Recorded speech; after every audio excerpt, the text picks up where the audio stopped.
안녕하십니까. 폴리우리탄 성형기술연구소입니다.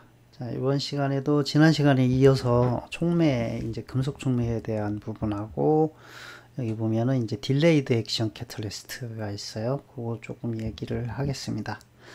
음, 제가 연질을 전공하지는 않았어요. 연질은 이제 제가 일한 전체 부분으로 치면은 매우 적은 부분이고, 슬랍스톡 폼도 거의 일을 하진 않았어요. 그냥 이제 어깨너머로 또는 이제 업체 방문할 때 누구 따라가다가 이렇게 이제 들여가지고 보게 되고 이런 상황이기 때문에 제가 어떤 직접적인 어떤 그 현장 상황에 대한 어떤 예나 그런 것들을 들어서 재밌게 표현하거나 얘기해 드릴 수가 없어요.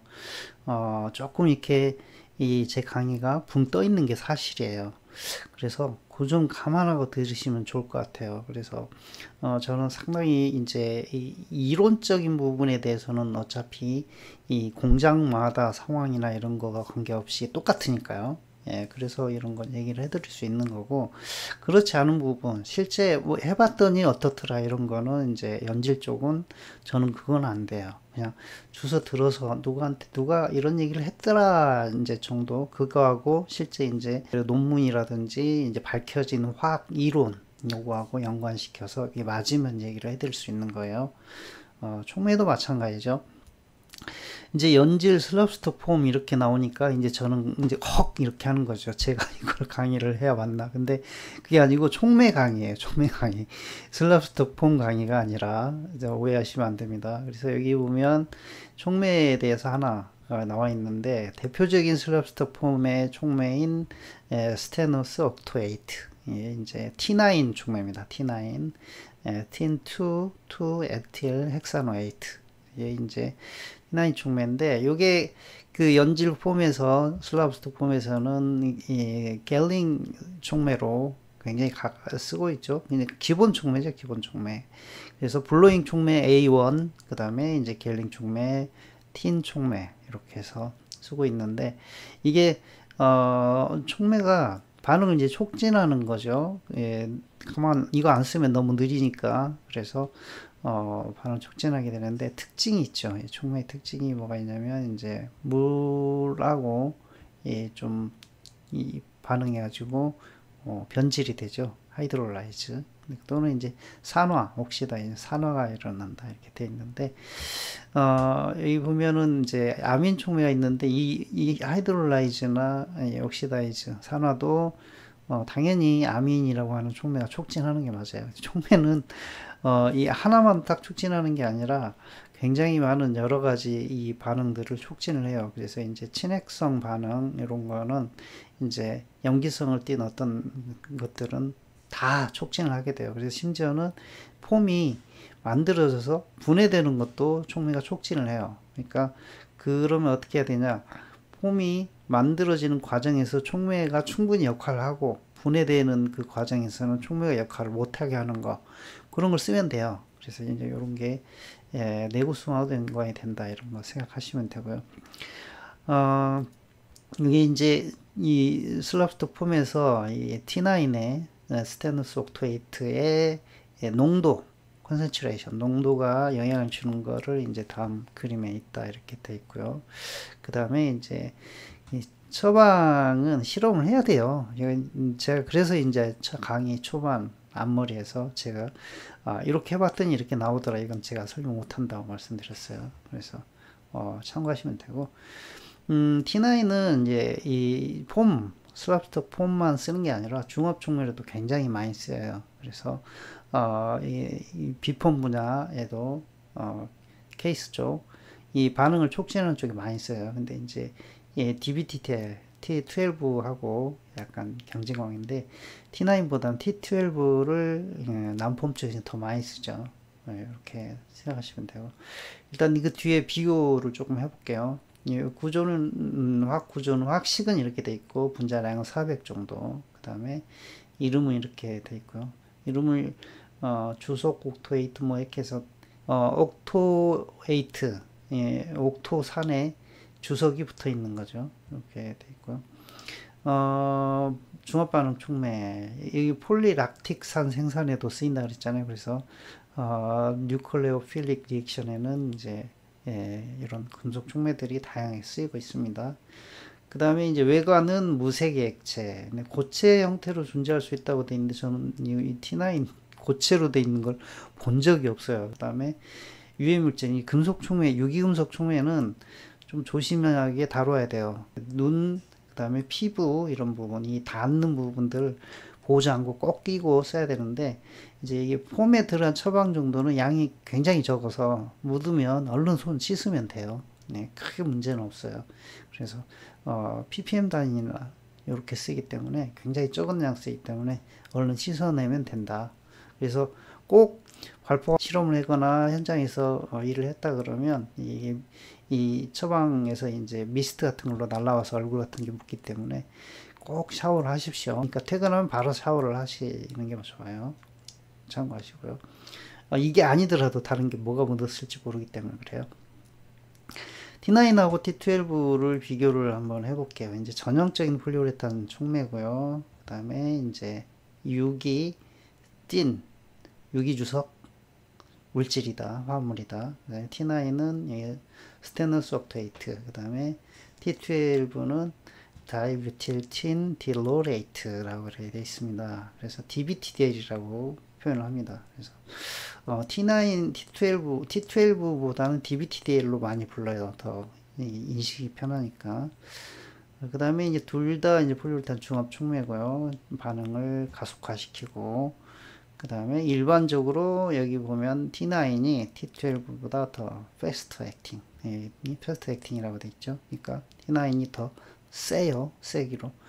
제가 세기 비교하는 방법 두 가지 말씀드렸죠.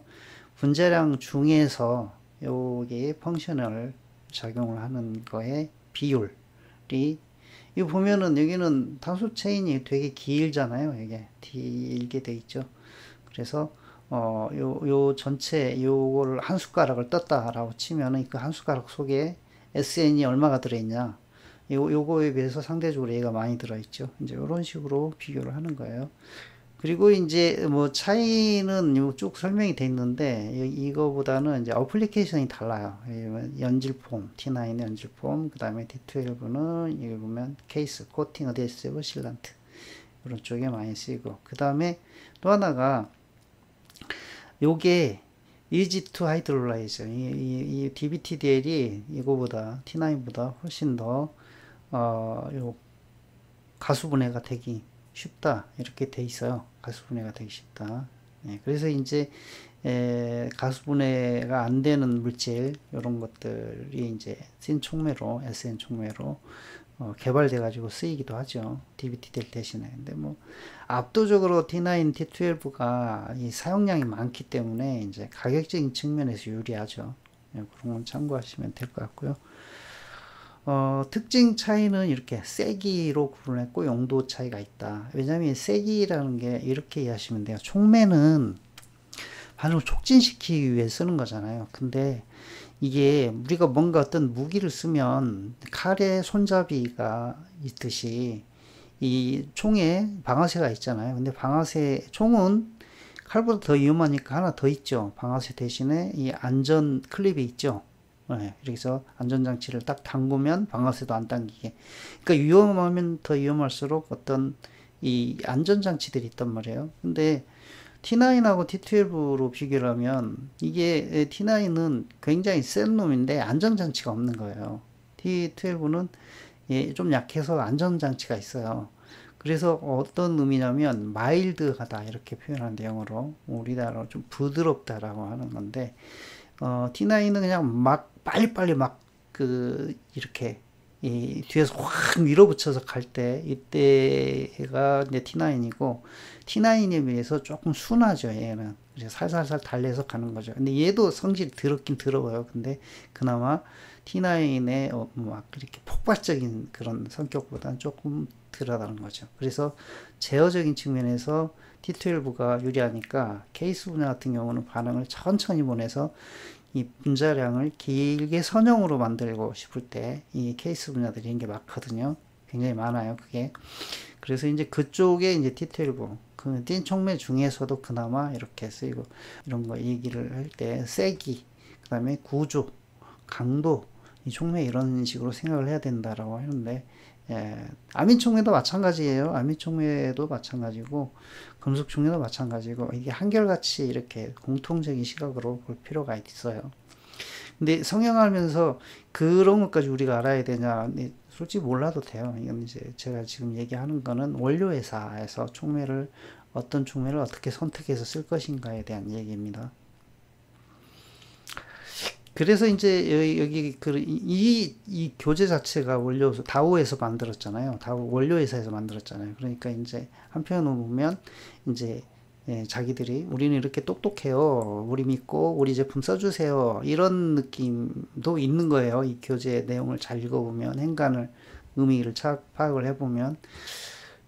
그 다음에 이제 블로잉하고 이 가스 진화 이렇게 돼 있어요. 여기 보면 젤레이션하고 그 다음에 밸런스 블로잉, 이렇게 이제 젤과 블로잉의 밸런스 얘기를 하는데, 이 블로잉은 이제 점점 가스가 발생해서 셀이 커지는 과정, 그 다음에 여기 보면 에볼루션이라고 나와 있는데, 에볼루션 진화 이런 뜻인데, 사실 진화란 뜻도 있지만 이 방출 이런 뜻도 있어요. 방출. 여기 보면 E가 아웃이라는 뜻이고, VOL 여기 볼류, 이게 베이퍼, 그 증기할 때 베이퍼, 증기.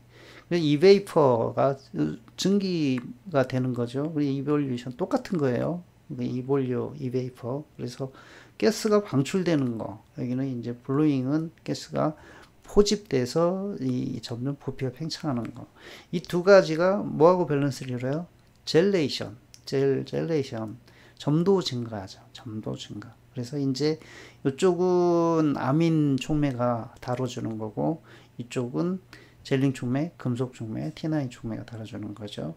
그래서 이제 두 개가 균형을 이뤄 가지고 이제 가스가 버블이 팽창하면서요, 익스펜딩 팽창하면서 힘이 생기죠. 텐사일 스트렝스. 이제 점도가 이제 점점 증가하죠. 그렇게 해서 어느 정도 충분히 부푼 다음에 이게 멈춰 있어야 되는데, 멈추려면 점도가 충분히 증가해야 되죠. 그리고 나서 이제 어떤 타이밍에서 이볼루션이 일어나죠. 이베포레이션. 이 가스를 방출을 빡 해요. 이건 이제 셀 윈도우가 터지는 거죠. 그렇지만 외형은 유지가 돼야 되죠. 주저앉아 버리면 안 되죠. 근데 이제 여기 그런 얘기가 나와요. 이 T9이 농도가 증가하면서 요게 이제 릴렉세이션 앤 사이백 이렇게 표현되어 있는데, 이게 사이가 한숨 쉬다는 뜻이고, 백이 이제 동사로 치면 물러나다는 뜻이에요. 한숨 쉬면서 물러나는 거예요. 그래서 이게 뭐냐면 헬스버블이 터지는 걸 이렇게 표현하는 거예요. 헬스버블. 그러니까 폼이 빡 부풀어 올라가지고 순식간에 팍 가스 같은 걸 방출하면서 셀이 오픈되면서 이제 자기 외형을 유지하죠. 그게 가스를 배출하지 않고, 그러니까 윈도가 안 터지고 가만히 있으면, 식으면은 쪼그라들어요. 폼이 약하니까 일기압을 못 이깁니다. 이렇게 돼서 이제 가스를 배출하고 개방형 폼이 돼야 자기 외형을 유지하는 겁니다. 그래서 이게 젤링, 블로잉, 밸런스에 의해서 조절이 된다. 그래서 너무 한쪽이 세지면 안 된다, 이런 얘기가 돼 있는 거고요. 여기 보면 이제 계라가 너무 세게 되면, 빨리 되면 수축이 일어난다, 이렇게 써 있어요. 왜 그러냐? 이제 셀 윈도가 너무 강해져 가지고 그런 거죠. 네. 그리고 조금 다른 얘기가 있는데, 이제 반응 속도, 전체 반응 속도에 대해서 이제 촉매를 많이 늘리면 빨라지는 거죠. 근데 너무 많이 늘리면 문제가 생기는 게 뭐가 있냐면, 이 기계 쏠 때 토출하자마자 반응이 확 일어나 버리면 이제 몰드 뚜껑을 닫을 수가 없는 상태, 이런 거죠. 그런 상태가 되면 안 되니까.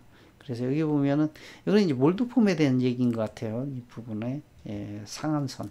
그러니까 촉매를 얼마나 많이 써야 되냐라고 했는데, 크림 타임이 2초보다 빠르면 이 뚜껑을 못 닫는다, 이런 얘기가 있는 건데, 2초라는 기준이 어디서 나온 건지 모르겠는데, 2초는 그냥 이거 딱이잖아요. 쏘자마자 바로 이런 느낌이라고 보면 될 것 같아요. 2라는 숫자가 중요한 게 아니라 쏘자마자 바로 일어나면 안 된다, 이런 개념.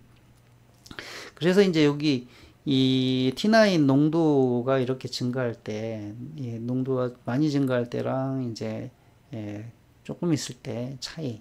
이게 이제 뭐 0부터 뭐 이렇게 이런 개념이 아니고 이제 그래도 폼은 만들어지는데 왼쪽 오른쪽 있다 이런 측면이고, 이제 여기 가운데쯤 보면은 이제 여기 만족스럽게 나오는 거고, 요게 이제 보면은 어떤 without visible defect, 그러니까 눈에 보이는 불량은 없는 상태. 여기 눈에 안 보이는 불량도 없는 상태. 여기고 이제 오른쪽으로 가면 수축이 가는 거고, 왼쪽으로 가면 콜lap스가 나는 거고.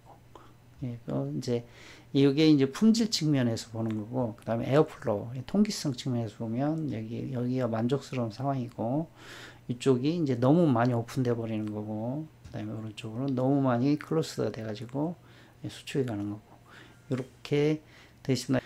그래서 이제 콜lap스가 안 일어나고 수축도 안 일어나고, 아까 사이백, 한숨을 쉬면서 물러나서 자기 외형을 유지하는 그 상태, 셀이 충분히 오픈이 되고 자기 모양을 갖는 거를 영상으로 이렇게 한번 보겠습니다. 이건 이제 유튜브에 이런 영상 많이 있어요.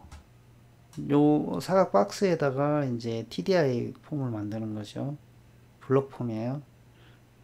좀 깔끔한 영상을 전에는 몇 개 본 적이 있는데, 찾기 힘들어가지고 그냥 이거 했고요. 요게 그 색깔이 하늘색으로 예쁜 것 같아서 제가 그냥 가져왔어요. 지금 이 안에서 일어나는 일이 부피 팽창하고, 그 다음에 점도 증가 일어나고 있어요. 부피가 팽창하면서 점도도 증가해요. 그래서 이제 요 외형을 계속 유지해 오면서 올라오죠. 근데 이게 이 상태에서 멈추고요. 가스가 너무 세게 나오면, 그러니까 블로잉이 너무 세면 올라오면서 이미 터져버리고 안 올라오죠. 터져버리고 안 올라와요. 그 다음에 이 젤링 점도가 너무 빨리 증가하면 덜 올라오죠. 올라와도 멈춰버리는 거죠. 요 위까지 올라와야 되는데, 그래서 이제 계속 요거는 이제 잘 밸런스 된 걸 이제 영상을 찍어가지고 보여주겠죠. 자, 어느 정도 이제 올라왔어요. 다 올라왔는데 이제 터지기 시작하는 게 조금씩 보일 건데, 터졌죠. 이렇게. 자, 한숨을 빡 쉬었죠. 이거 보면 증기 확 나오죠. 터졌어요. 터지고 이제 올라오는 게 멈췄어요. 그죠? 멈췄죠.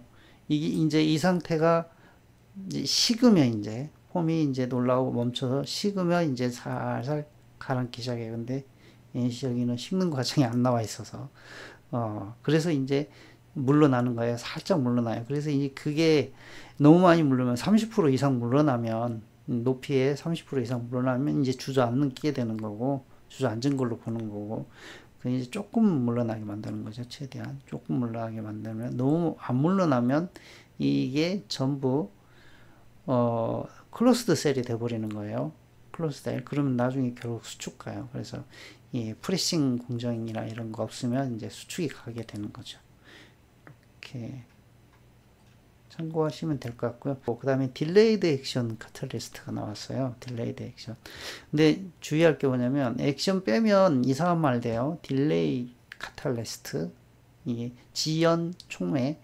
그러니까 요게 수식하는 게 요거예요. 카탈리스트가 아니고. 그래서 액션을 딜레이 시키는 거예요. 액션을 딜레이 시켜요. 이해 잘해야 돼요. 그래서 이제 이 활성, 촉매라는 게 활성이 있어요. 활성. 촉매 활성. 근데 촉매 활성은 액티베이션 에너지, 그러니까 반응이라고 하는 건, 화학 반응이라고 하는 거는 이 에너지, 어떻게 보면 온도라는 개념으로 이렇게 조금 치환해서 생각할 수 있어요.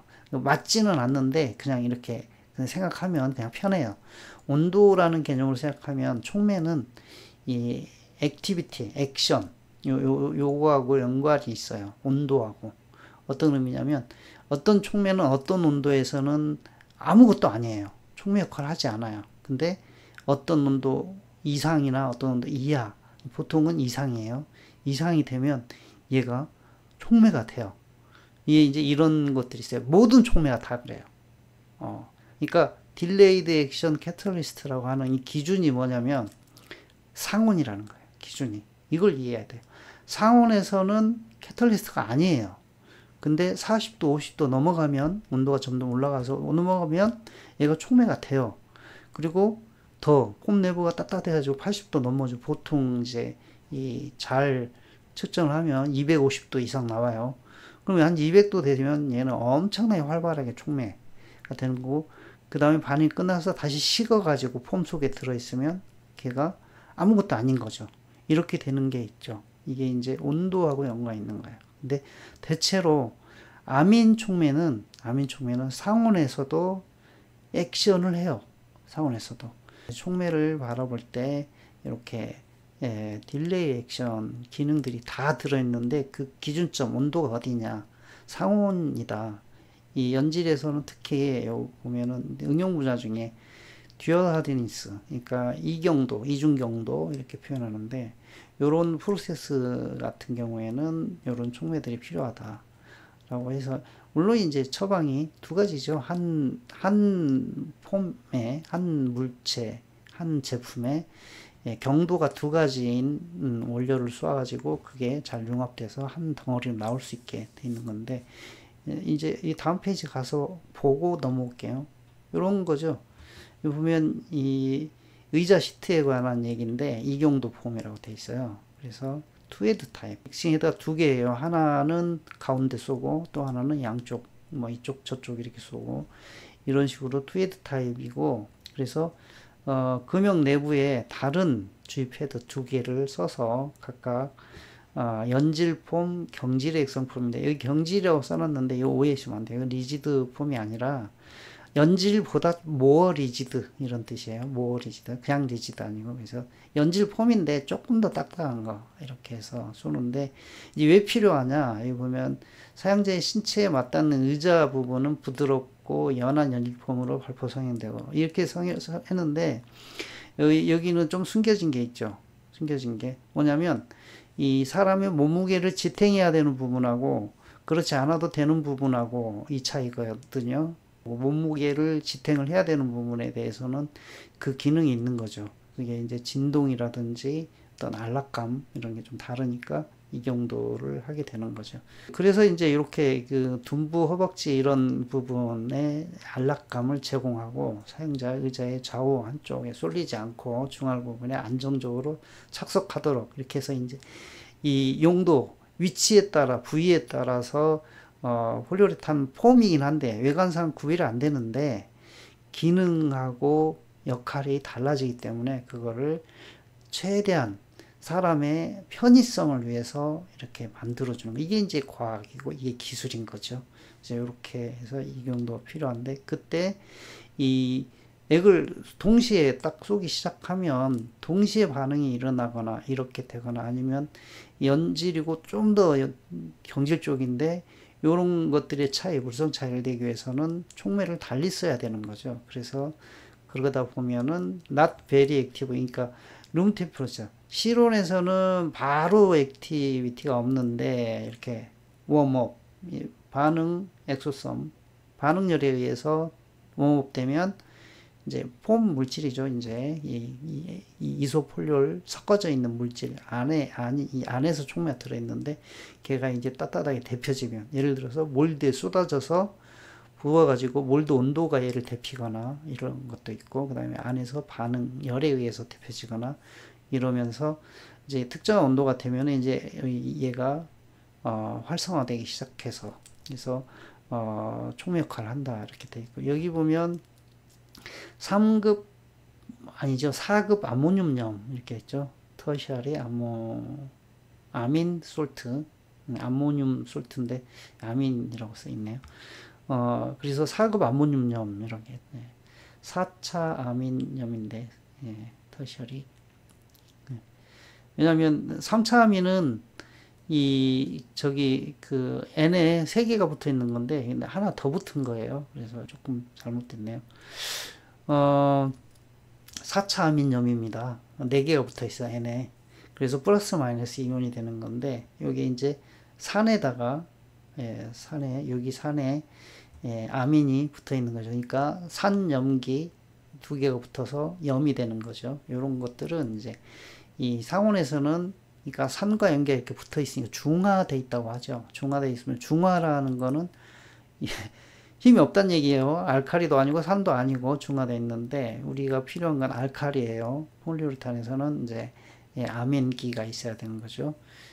그래서 이제 얘가 풀려야 돼요. 풀려야. 풀리는 거는 온도에 의해서 풀려요. 온도에 의해서. 그래서 그게 이제 보면은 서머 센서티브 캐탈리스트에서 열 감응, 온도에 의해서 풀리니까 열 감응 촉매라고 하는 거죠. 그런 구조들의 촉매들이 많이 있습니다. 그래서 여기 보면 이 저널인데 저널에 이렇게 돼 있어요. 딜레이드 액션 아민 캐탈리스트 이렇게 돼 있는데 여기 보면 이 블록드라고 돼 있는 게 있어요. 그러니까 아민을 블로킹을 시키는 거예요. 산염기 반응으로. 그래서 염을 만드는 거고. 그래서 이제 열에 의해서 소모 액티베이티드 캐탈리스트 되는 거고. 그래서 열 감응형 아민이라고 표현을 하는 거고. 이건 이제 인터넷 찾아보면 많이 나와 있으니까 참고하시면 되고요.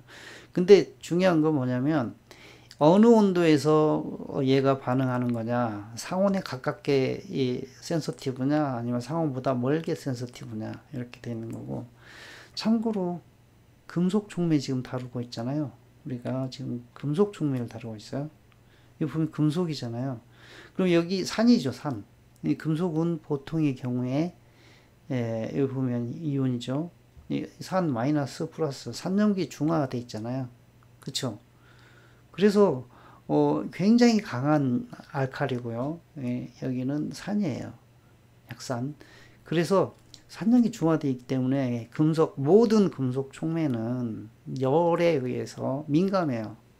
근데 이제 그 범위가 센서티브한 범위가 어디에 있느냐, 상호부터 높은 온도까지 센서티브냐 아니면 한 4, 50도부터 높은 온도까지 센서티브냐 이런 게 차이가 있는 것일 뿐이에요. 그래서 이 모든 금속 촉매는 다 염이라고 이해하시면 돼요. 그 다음에 그 염 중에서도 아민계를 별도로 불러가지고 사급 암모늄염 그거를